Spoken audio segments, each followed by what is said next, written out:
Assalamualaikum warahmatullahi wabarakatuh.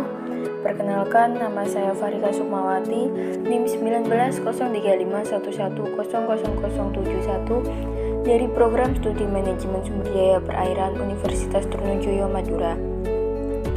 Di sini saya akan membahas sedikit hasil praktikum mandiri tumbuhan air dan makroalga yang diampu oleh Bapak Haryo Triaji.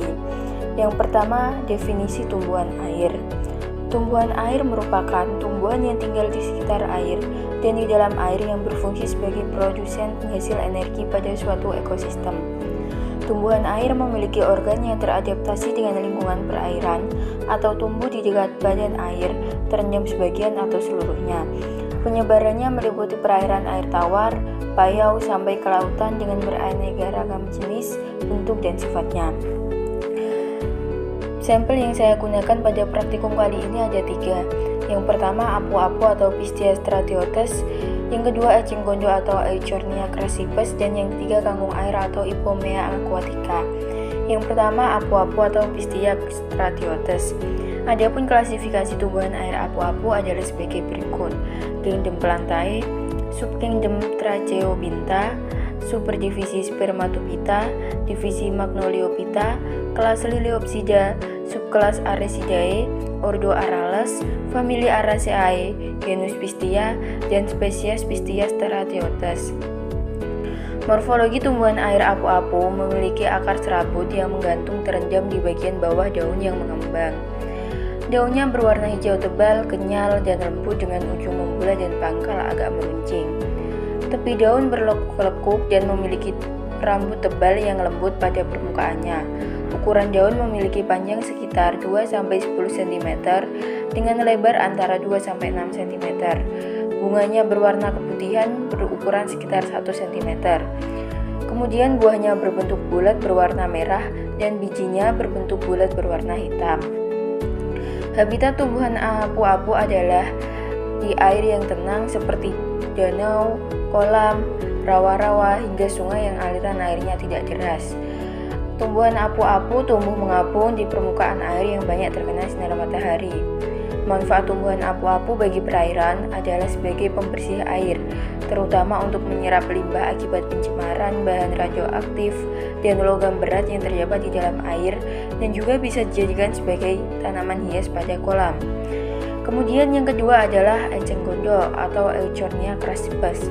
Adapun klasifikasi tumbuhan eceng gondok adalah sebagai berikut: Kingdom Plantae, Subkingdom Tracheobintha, Superdivisi Spermatophyta, Divisi Magnoliophyta, kelas Liliopsida, ordo Arismatales, famili Butomaceae, genus Euchornia, spesies Euchornia crassipes.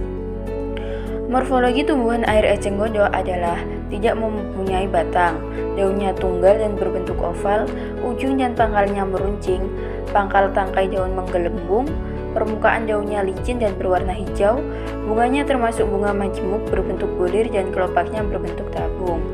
Bijinya berbentuk bulat dan berwarna hitam, buahnya kotak beruang 3 dan berwarna hijau, dan akarnya merupakan akar serabut dan tidak bercabang.